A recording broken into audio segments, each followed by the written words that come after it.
지킬 박사와 하이드. 로버트 루이스 스티븐슨.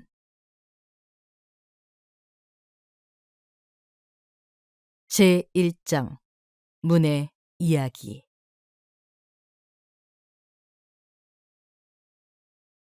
변호사 워터스는 미소로 환해지는 법이 없는 투박한 용모를 지닌 사내였다.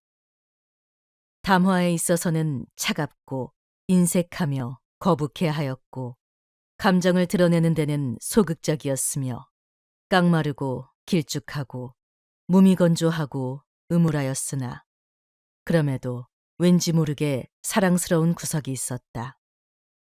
친목 모임에서 그리고 와인이 그의 입맛에 맞을 때면 지극히 인간적인 무언가가 그의 눈에서 빛을 발하였다. 그것은 실로 그의 대화 속으로는 결코 길을 찾지 못하는 무언가였으나 식후의 얼굴이라는 이러한 무언의 기호 속에서뿐만 아니라 그의 삶의 행위 속에서 더욱 자주 그리고 큰 소리로 말하는 무언가였다. 그는 스스로에게 엄격하였다. 홀로 있을 때면 고급 포도주에 대한 미각을 억누르기 위해 진을 마셨고 비록 극장을 즐겼음에도 불구하고 20년 동안 그 문턱을 넘은 적이 없었다.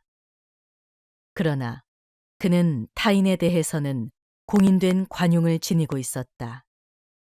때때로 그들의 악행에 수반되는 억누를 수 없는 혈기에 거의 부러움마저 느끼며 경탄하였고 어떠한 극단적인 상황에서도 꾸짖기보다는 돕고자 하는 경향이 있었다. 나는 카인의 이단적 교리에 기우는 편이라오. 그는 기이하게 말하곤 했다. 나는 내 형제가 그 자신의 방식대로 악마에게 가도록 내버려 둔다오. 이러한 성정으로 말미암아 몰락해가는 자들의 삶에서 마지막으로 남은 훌륭한 지인이자 마지막 선한 영향력이 되는 것은 번번이 그의 운명이었다. 그리고 이런 자들에게 그들이 그의 사무실을 찾아오는 한 그는 결코 자신의 태도에 한치의 변화도 보이지 않았다. 의심할 여지 없이 그러한 위협은 워터슨에게는 쉬운 일이었다. 왜냐하면 그는 기껏해야 감정을 드러내지 않는 자였고 그의 우정조차도 선량함이라는 유사한 보편적 포용력에 기초하고 있는 듯 보였기 때문이다. 기회의 손길로부터 이미 완성된 교우 관계를 흔쾌히 받아들이는 것은 겸손한 자의 징표이며 그것이 바로 이 변호사의 방식이었다. 그의 벗들은 그와 피를 나눈 자들이거나 그가 가장 오래 알고 지낸 자들이었다. 그의 애정은 담쟁이 덩굴과도 같아 시간의 성장물이었으며 대상이 적절한가를 내포하지 않았다. 그러므로 그를 그의 먼 친척이자 사교계의 명사로 잘 알려진 리처드 앤필드와 결속시킨 유대감 역시 의심할 여지 없이 그러하였다. 이 두 사람이 서로에게서 무엇을 발견한 것인지는 혹은 어떤 공통의 주제를 찾을 수 있었는지는 많은 이들에게 풀기 어려운 숙제였다. 일요일 산책길에 그들과 마주친 자들의 전언에 따르면 그들은 아무 말도 하지 않았고 기이할 정도로 따분해 보였으며 친구의 출연을 노골적인 안도감으로 환영하곤 했다고 한다. 그럼에도 불구하고 두 사람은 이 외출에 가장 큰 가치를 두었고 이를 매주의 으뜸가는 보석으로 여겼으며 즐거운 행사들을 제쳐두었을 뿐만 아니라 업무의 부름마저 물리치며 방해받지 않고 이를 즐기고자 하였다. 이러한 산책 중 하루는 우연히 그들의 발길이 런던의 번화가에 있는 한 뒷골목으로 이어졌다. 그 거리는 비좁고 이른바 조용한 곳이었으나 평일에는 번창하는 거래를 이끌었다. 거주자들은 모두 잘 살고 있는 듯 보였고 모두가 경쟁적으로 더욱 잘 살기를 희망하며 수익의 잉여분을 맵시를 내는데 투자하고 있었다. 그리하여 그 거리를 따라 늘어선 상점의 정면들은 마치 미소 짓는 여점원들의 행렬처럼 초대하는 듯한 자태를 띠고 있었다. 심지어 보다 화려한 매력을 가리고 통행이 비교적 뜸해지는 일요일조차도 그 거리는 우중충한 이웃 동네와 대조적으로 숲속의 불길처럼 빛을 발했다. 그리고 가칠한 셔터와 잘 닦인 노쇠 장식들, 전반적인 청결함과 화사한 기운으로 즉시 행인의 시선을 사로잡고 즐겁게 하였다. 동쪽으로 향하는 좌측 어느 모퉁이에서 두 집 건너 위치한 곳에서 안뜰로 들어가는 입구로 인해 그 행렬이 끊겨 있었다. 그리고 바로 그 지점에 어떤 불길한 건물 구역이 거리 쪽으로 그 박공지붕을 밀어내고 있었다. 그것은 2층 높이였고 창문은 보이지 않았으며 아래층에는 문 하나만 있을 뿐이고 위층은 변색된 벽이라는 눈먼 이마만을 드러내고 있었다.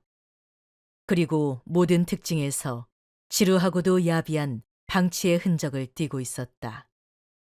종이나 문고리조차 갖춰지지 않은 그 문은 부풀고 부서지고 얼룩져 있었다. 불황자들이 그 움푹 들어간 곳으로 구부정하게 기어들어가 널빤지에 성냥을 그어댔고 아이들은 계단 위에서 가게놀이를 했으며 남학생은 몰딩에 제 칼을 시험해 보았다. 그리고 거의 한 세대에 가까운 세월 동안 이 무작위한 방문객들을 내쫓거나 그들이 빈 참상을 수리하기 위해 나서는 이는 아무도 없었다. 엔필드와 변호사는 뒷골목의 반대편에 있었으나 그들이 그 입구와 나란히 섰을 때 엔필드가 지팡이를 들어 가리켰다. 저 문을 눈여겨본 적이 있어? 어터슨이 말했다. 엔필드가 말했다. 내 마음속에서 저 문은 아주 기이한 이야기와 연결되어 있다오. 어터슨이 말했다. 정말이오? 그게 무슨 이야기오?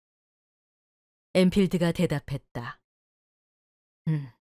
사정은 이러했다오. 어느 캄캄한 겨울 새벽 3시경 내가 세상의 끝자락에 있는 어떤 곳에서 집으로 돌아오고 있을 때였소.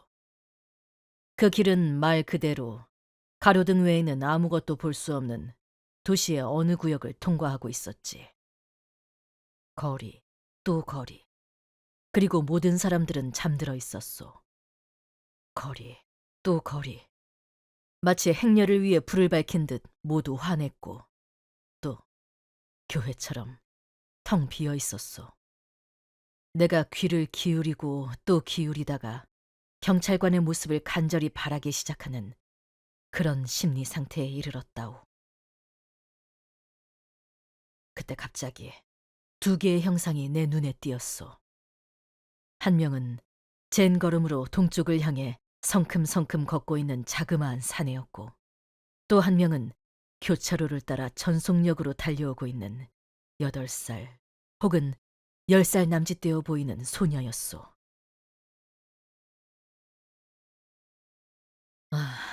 선생, 이 두 사람은 모퉁이에서 서로 부딪히고 말았다오. 그리고 끔찍한 일은 그 다음에 일어났소. 그 사내가 아이의 몸 위를 태연하게 짓밟고 지나가 버렸고 아이는 땅에 쓰러져 비명을 지르게 내버려 두었으니 말이오. 듣기에는 대수롭지 않을지 모르나 보기에는 지옥과도 같았다오. 그것은 사람 같지 않았소. 어떤 빌어먹을 무자비한 파괴력을 지닌 악마 같았단 말이오. 나는 소리를 지르며 뒤쫓아가서 그 신사의 옷깃을 부여잡고 비명을 지르는 아이의 주위에 이미 꽤 많은 무리가 모여있는 곳으로 그를 끌고 왔소. 그는 너무나도 냉정했소. 아무런 저항도 하지 않았지만 내게 던진 단 한 번의 눈빛은 너무나도 추악하여 내 몸에서 식은땀이 흐르게 할 정도였소. 그 소녀의 가족이 몰려왔고 머지않아 그들의 부름을 받은 의사도 모습을 드러냈소. 그 돌팔이 의사의 말에 따르면 아이는 그저 놀랐을 뿐 크게 다치지는 않았다고 했소. 그러니 그쯤에서 일이 마무리되리라 짐작했을 것이오. 그러나 한 가지 기이한 상황이 있었소. 나는 첫눈에 그 신사에게 혐오감을 느꼈다오. 아이의 가족들 역시 그러했는데 그 감정은 너무나도 당연했다오. 하지만 나에게 더 강하게 와닿은 것은 바로 그 의사의 감정이었소. 그는 평범하고 건조한, 나이도 혈색도 특징이 없는 전형적인 의사였으며 강한 에든버러 억양을 쓰고 백파이프만큼이나 감정이 없는 자였소. 그런데 그도 우리들과 마찬가지였다오. 그 무자비한 파괴력을 지닌 악마를 쳐다볼 때마다 나는 그 돌팔이 의사가 그를 죽이고 싶은 욕망으로 창백하고 새하얗게 질리는 것을 보았소. 그가 내 마음을 알았듯 나도 그의 마음속에 무엇이 있는지 알았소. 하지만 살인은 불가능한 일이었기에 우리는 차선책을 택했다오. 우리는 그 사내에게 이 일로 런던 전역에서 그의 이름에서 악취가 진동할 만큼 대단한 추문을 만들어낼 수 있으며 또 그렇게 할 것이라 말해주었소. 만약 그에게 친구나 신용이 있다면 그것들을 잃게 만들겠다고 장담했소.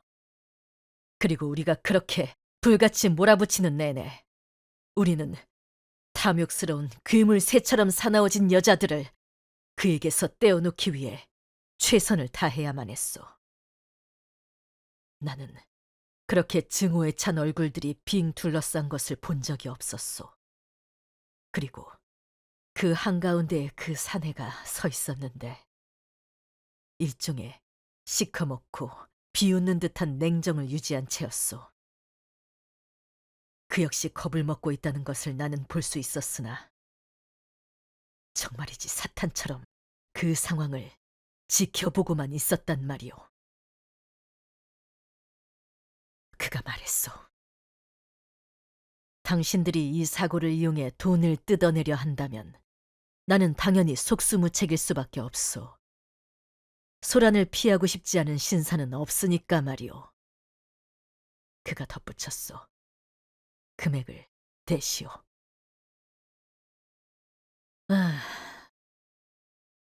우리는 아이 가족을 위해 그에게 100파운드를 내놓으라고 했소. 그는 분명 거절하고 싶었을 것이오. 하지만 우리 무리의 심상치 않은 분위기를 읽을 수 있었고 결국 그는 굴복하고 말았소. 다음 일은 돈을 구하는 것이었는데 그가 우리를 데려간 곳이 어디라고 생각하시오? 바로 저 문이 있는 장소였다오.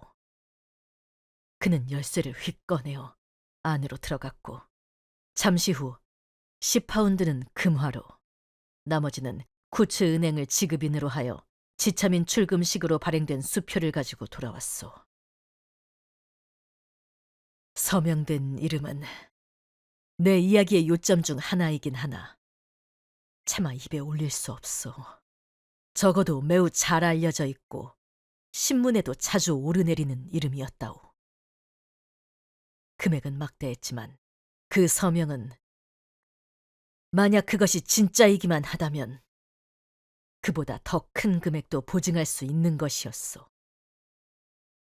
나는 그 신사에게 이 모든 일련의 과정이 거짓된 것처럼 보인다고 실제 삶에서 어떤 사내가 새벽 4시에 지하실 문으로 걸어 들어가 다른 사람의 이름으로 된 거의 100파운드에 달하는 수표를 가지고 나오는 일은 없다고 지적하는 실수를 저질렀소. 그러나 그는 아주 태연하고 조롱하는 듯했소. 그가 말했소. 안심하시오. 은행이 문을 열 때까지 당신들과 함께 머물며 수표를 직접 현금으로 바꾸겠소. 그래서 의사와 아이의 아버지, 함께 있는 모두 나까지 함께 출발하여 남은 밤을 내 숙소에서 보냈고 다음 날 아침을 먹은 뒤 무리지어 은행으로 향했소. 나는 그 수표가 위조라고 믿을 만한 모든 근거가 있다고 말하며 내 손으로 직접 수표를 제시했소. 웬걸, 수표는 진짜였다오. 어터슨이 말했다. 엔필드가 말했다. 당신도 나와 같이 느끼는 모양이군. 그렇소. 몹쓸 이야기지. 그 사내는 그 누구도 얽히고 싶지 않을 참으로 저주받을 인간이었으니까. 그런데 수표를 발행한 그 사람은 예의범절의 극치이자 유명인사이며 사람들이 흔히 선행이라 부르는 것을 행하는 당신네 부류 중 하나란 말이오.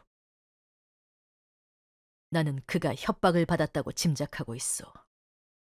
정직한 사내가 젊은 시절의 어떤 경거망동 때문에 터무니없는 대가를 치르고 있는 거지. 그 이후로 나는 저 문이 있는 곳을 협박의 집이라 부른다오. 하지만 심지어 그것조차도 당신도 알다시피 모든 것을 설명하기에는 턱없이 부족하다오. 그가 덧붙였고 그 말과 함께 사색의 맥락 속으로 빠져들었다. 어터슨이 다소 갑작스럽게 묻는 바람에 그는 사색에서 깨어났다. 그래서 당신은 그 수표의 발행인이 저곳에 사는지 모른단 말이오? 엔필드가 대답했다. 살만한 장소이지 않소? 하지만 나는 우연히 그의 주소를 눈여겨본 적이 있소. 그는 어떤 광장인가 어딘가에 살고 있어. 어터슨이 말했다. 그리고 저 문이 있는 곳에 대해서는 한 번도 묻지 않았단 말이오. 대답이 돌아왔다. 그렇소. 내게는 일종의 배려였던 셈이었지. 나는 질문을 던지는 것에 대해 매우 강한 반감을 가지고 있어. 그것은 심판의 날의 방식을 너무 많이 닮아 있거든. 질문을 하나 던지는 것은 마치 돌멩이 하나를 굴리는 것과 같소. 당신이 언덕 꼭대기에 조용히 앉아 있는데 돌멩이가 굴러가며 다른 돌멩이들을 건드리고 그러다 보면 당신이 절대 상상조차 못했던 한 온화한 사람이 자신의 뒷마당에서 머리를 얻어맞게 되고 그 가족은 이름을 바꿔야만 하는 신세가 된단 말이오. 아니요, 선생. 나는 그것을 철칙으로 삼고 있어. 곤경에 처한 것처럼 보일수록 덜 묻는다는 것을 말이오. 어터슨이 말했다. 참으로 훌륭한 철칙이오. 엔필드가 말을 이었다. 하지만 나 스스로 저 장소를 연구해보기는 했소. 저곳은 도무지 집처럼 보이지를 않소. 다른 문은 없고 아주 어쩌다 한번 내 모험담 속에 그 신사를 제외하고는 저 문을 드나드는 사람은 아무도 없소. 첫 번째 층에는 안뜰을 내다보는 3개의 창문이 있고 그 아래에는 아무것도 없소. 창문은 늘 닫혀 있지만 깨끗하게 닦여 있지. 그리고 연기가 자주 피어오르는 굴뚝이 하나 있으니 누군가 살고 있음이 틀림없소. 하지만 그것조차도 그리 확실치 않소. 안뜰 주변으로 건물들이 너무 빽빽하게 들어차 있어서 어디서 한 건물이 끝나고 다른 건물이 시작되는지조차 말하기 어렵기 때문이오. 두 사람은 다시 한동안 말없이 걸었다. 그리고 어터슨이 말했다. 엔필드, 그거 참 좋은 철칙이군. 엔필드가 대답했다. 그렇소. 나도 그리 생각하오. 변호사 어터슨이 말했다. 그렇다 하더라도 내가 묻고 싶은 것이 하나 있어. 아이를 밟고 지나간 그 사내의 이름을 묻고 싶소. 엠필드가 말했다. 아, 이 말을 함으로써 어떤 여파가 일어날지 알 수는 없지만 하이드라는 이름의 사내였소. 어터슨이 말했다. 그는 보기에 어떤 부류의 사람이오? 엠필드가 말했다. 그를 묘사하기란 쉽지 않소. 그의 외향에는 무언가 잘못된 구석이 있어. 무언가 불쾌하고 무언가 철저하게 혐오스럽지. 나는 그토록 혐오스러운 사내를 본 적이 없는데 그 이유조차 전혀 알 수가 없소. 그는 어딘가 기형임이 틀림없소. 내가 어떤 점이라고 명시할 수는 없지만 강한 기형의 느낌을 준단 말이오. 그는 유별나게 생긴 사내인데도 정작 나는 평범함을 벗어난 어떤 것도 딱 잘라 말할 수가 없소. 아니요, 선생. 나는 도무지 손을 댈 수가 없소. 그를 묘사할 수가 없단 말이오. 기억력이 부족해서가 아니오. 이 순간에도 그가 눈앞에 아른거리니 말이오. 어터스는 다시 생각의 무게에 짓눌린 듯 말없이 얼마간 걸었다. 어터슨이 물었다.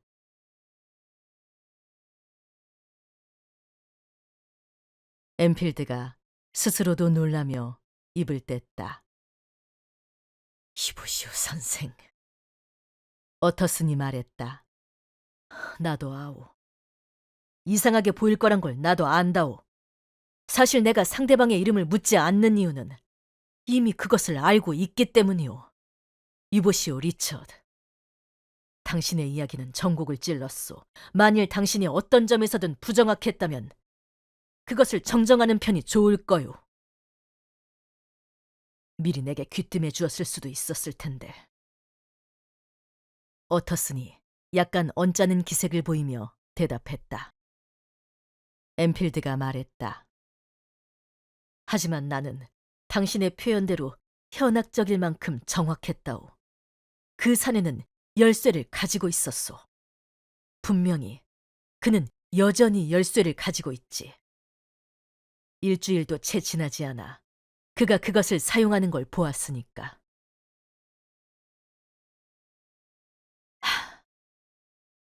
어터스는 깊은 한숨을 내쉬었으나 아무 말도 하지 않았다.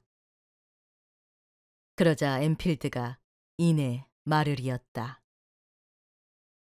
여기 아무 말도 하지 않아야 한다는 또 다른 교훈이 있군.